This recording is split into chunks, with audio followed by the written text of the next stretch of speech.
गोवर्धन पूजा। गोवर्धन पूजा का हिंदू धर्म में बेहद ही खास महत्व है। यह हिंदुओं का एक प्रमुख त्यौहार है। यह त्यौहार दिवाली के उत्सव का चौथा दिवस होता है। हर साल दिवाली के दूसरे दिन मनाया जाता है, जो श्री कृष्ण एवं गिरिराज जी को समर्पित होता है। दीपावली के दूसरे दिन मध्य और उत्तर भारत में गोवर्धन पूजा करने का विधान है, जिसे अन्नकूट भी कहते हैं। इस बार दिवाली महापर्व के 5 दिनों के दौरान साल का आखिरी सूर्य ग्रहण भी लगेगा। यह ग्रहण 25 अक्टूबर को होगा। यह आंशिक ग्रहण होगा, जिसे देश के कई हिस्सों में देखा जा सकेगा। दिवाली के अगले दिन ग्रहण होने से इस बार महापर्व के दौरान सूर्य ग्रहण का साया रहेगा। दिवाली के अगले दिन ग्रहण होने से गोवर्धन पूजा दिवाली के तीसरे दिन मनाई जाएगी। 27 वर्षों बाद ग्रहण के कारण दिवाली के तीसरे दिन गोवर्धन पूजा होगी। गोवर्धन का पर्व प्रकृति और मानव के सीधे संबंध को दर्शाता है। हिंदू पंचांग के अनुसार गोवर्धन पूजा या अन्नकूट को प्रतिवर्ष कार्तिक माह में शुक्ल पक्ष की प्रतिपदा तिथि को मनाया जाता है। गोवर्धन का शाब्दिक रूप से तात्पर्य है गो का अर्थ है गाय और वर्धन का अर्थ है पोषण। गोवर्धन पूजा के दिन नई फसल के अनाज और सब्जियों को मिलाकर अन्नकूट का भोग तैयार करके भगवान श्री कृष्ण को प्रसाद के रूप में अर्पित किया जाता है। घरों के आंगन में गाय के गोबर से गोवर्धन पर्वत और गाय बछड़ों आदि की आकृति बनाकर पूजा की जाती है। इसके साथ ही वरुण देव, इंद्र देव और अग्निदेव आदि देवताओं की पूजा का भी विधान है। गोवर्धन के दिन भगवान विश्वकर्मा की पूजा का भी विधान है। इस अवसर पर सभी कारखानों और उद्योगों से मशीनों की पूजा की जाती है। इस त्योहार पर विशेष रूप से गाय, बैल और कृषि कार्य के लिए इस्तेमाल होने वाले पशुओं को स्नान करवाकर धूप, चंदन एवं पुष्पमाला पहनाकर उनका पूजन करने और मिठाई और अन्नकूट जो अन्न का मिश्रण है उसको भी खिलाने की परंपरा है। गोवर्धन पूजा विधि। गोवर्धन पूजा के साथ अनेक धार्मिक अनुष्ठान और परंपराएं जुड़ी हुई हैं। इस दिन भगवान कृष्ण और गिरिराज पर्वत का आशीर्वाद प्राप्त करने के लिए गोवर्धन पूजा को ऐसे करें। गोवर्धन पर सर्वप्रथम प्रातःकाल जल्दी उठकर स्नादि कार्यों से निवृत्त होने के बाद शुभ मुहूर्त में गाय के गोबर से गिरिराज गोवर्धन पर्वत की आकृति बनाएं। गोवर्धन पर्वत की आकृति बनाने के बाद पर्वत के पास ग्वाल बाल और पेड़ पौधों की आकृति बनाएं। मध्य में भगवान कृष्ण की मूर्ति स्थापित करें। इसके बाद गोवर्धन पर्वत को षोडोपचार विधि से पूजा करें। अब पूजा के दौरान गोवर्धन पर धूप, दीप, जल, फल, नैवेद्य आदि अर्पित करें। साथ ही गोवर्धन पूजा के उपरांत अन्नकूट का भोग लगाएं। इसके बाद गोवर्धन पूजा की व्रत कथा सुने और भोग के प्रसाद के रूप में वितरित करें। गोवर्धन पूजन के बाद गोवर्धन जी की 7 परिक्रमाएं करें। गोवर्धन पूजा मंत्र। गोवर्धन धराधर गोकुल त्राण कारक विष्णु बाहो कृतोक्षाय गवाम कोटि प्रभो भव। श्री कृष्ण पूजा मंत्र है।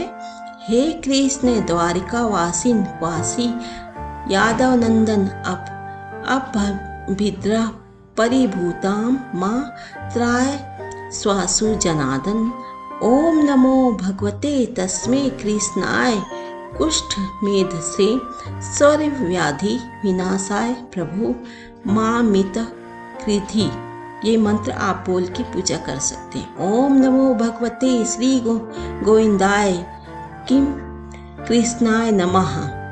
पौराणिक कथा है कि प्रथम कथा यह है। विष्णु पुराण में गोवर्धन से संबंधित एक कथा का वर्णन पंचम खंड के 10वें, 11वें और 12वें अध्याय में मिलता है।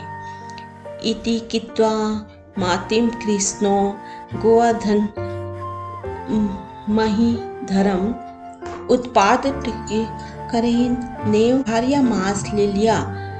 अर्थात श्री कृष्णचंद्र ने ऐसा विचार कर गोवर्धन पर्वत को उखाड़ लिया और उसे लीला से ही अपने एक हाथ पर उठा लिया। स्वर्ग के राजा इंद्र को अपनी शक्तियों पर अहंकार हो गया था। इसी अभिमान को तोड़ने के लिए भगवान श्री कृष्ण द्वारा एक लीला रचाई गई थी। शास्त्रों में वर्णित पौराणिक कथा इस प्रकार है। त्रेता युग में ब्रिजवासी इंद्रदेव की पूजा किया करते थे। इसी के चलते एक बार वो पूजा की तैयारियों में व्यस्त थे। ये सब देखकर भगवान श्री कृष्ण ने माता यशोदा से पूछा कि सब लोग किस पूजा की तैयारियां कर रहे हैं।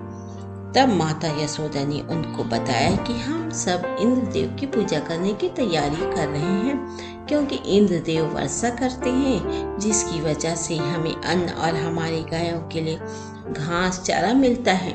लेकिन ये सुनकर कृष्ण जी ने कहा कि मैया, गाय तो चारा गोवर्धन पर्वत पर चरती है, तो इसलिए हम सब के लिए वो पर्वत ही पूजनीय होना चाहिए।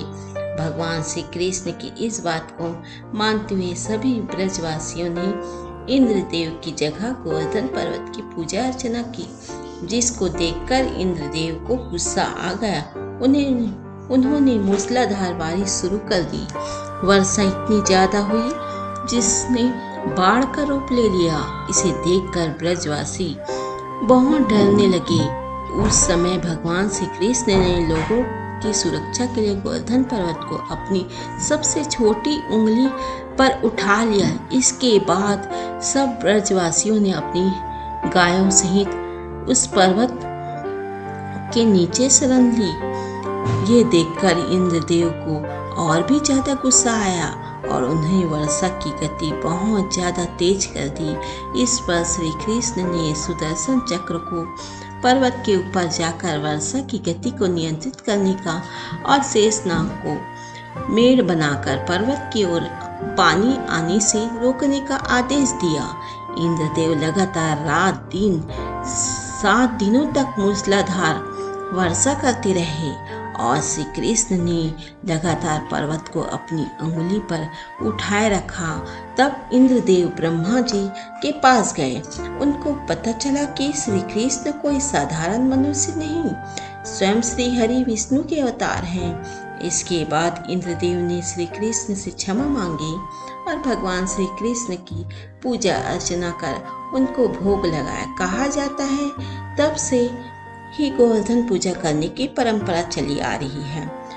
दिवाली धूत क्रीड़ा, यह जाना जाता है जुए का खेल दिवाली के समय के दौरान वैदिक काल से सबसे लोकप्रिय खेलों में से एक है। उस समय के दौरान उसे घृत कीड़ा या धूत के नाम से जाना जाता है। कई परिवार इसे धार्मिक उद्देश्यों के लिए खेलते हैं। हिंदू पौराणिक कथाओं के अनुसार यह कार्तिक प्रतिपदा का दिन था, जब भगवान शिव और देवी पार्वती ने पहली बार पासे का खेल खेला था। उस पल के दौरान भगवान शिव ने कहा कि ओ देवी, पासे का खेल मेरे द्वारा उन लोगों के लिए बनाया गया है जो इसे आनंद के लिए खेलते हैं, और उन लोगों के लिए भी है जो किसी और की संपत्ति लेकर अमीर बनना चाहते हैं।